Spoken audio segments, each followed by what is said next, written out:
When I was 15 years old, I had one of the scariest experiences of my life, one that still keeps me awake at night.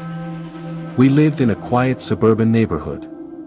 Small streets, trimmed lawns, everyone knew everyone, and doors were rarely locked. It was the kind of place where kids rode bikes until dark and parents felt safe leaving their children at home for a few hours. One Friday night, my parents went to a dinner party a couple of blocks away. My little brother was at a sleepover, so for the first time, I had the entire house to myself. It was exciting in that teenage way, freedom, quiet, and the TV all to myself. I made a bowl of popcorn, curled up on the couch, and started binging horror movies.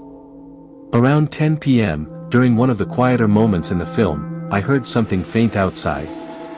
At first, I brushed it off as the neighbors or maybe just the wind.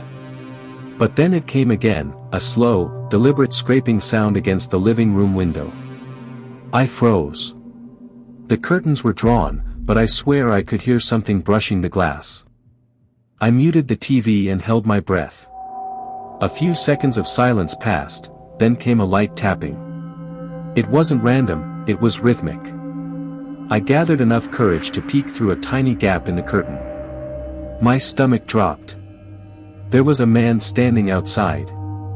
He wasn't doing anything but staring. His face was partially hidden by the shadows, but I could make out a long, dirty beard, hollow eyes, and the fact that he wasn't wearing a jacket even though it was cold. His head tilted slightly as if he was studying me. Then, he smiled. I jumped back and nearly screamed. I grabbed the house phone and dialed my mom, whispering frantically that someone was outside. She immediately told me to lock all the doors and stay away from the windows while she called the police. I crept toward the back door to make sure it was locked, when suddenly, knock. Knock. Knock. This time it wasn't at the window. It was at the back door. Slow and steady, purposeful. My heart was racing so hard I thought I'd faint. I ran upstairs into my room and locked the door, phone clutched in my hand. From my bedroom window, I could see part of the yard. That's when I spotted him again. He had moved to the middle of the lawn and was just standing there. Perfectly still, staring up at my window. His hands hung at his sides, but one of them glinted under the porch light. A knife. I whispered into the phone to my mom, barely making a sound, telling her what I saw. She said the police were on their way and begged me not to make any noise. A few minutes later, I heard movement downstairs. The floorboards creaked. The man wasn't in the yard anymore. He was inside. I pressed myself into the corner of my room, shaking uncontrollably. Footsteps came up the stairs, slow, deliberate and heavy. They stopped right outside my bedroom door. The knob rattled. Once. Twice. Then silence. For what felt like hours, I didn't hear anything. I thought maybe he had left.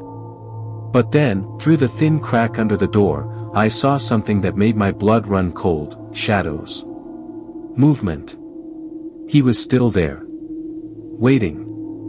Finally, red and blue lights flashed outside. Sirens cut through the silence. I heard men shouting, doors slamming, boots pounding against the porch. The shadow outside my door vanished.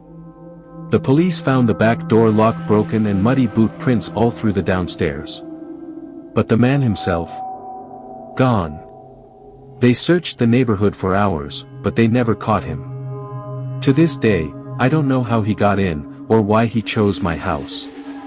But sometimes, late at night, when the wind hits the windows just right, I swear I hear that same faint tapping.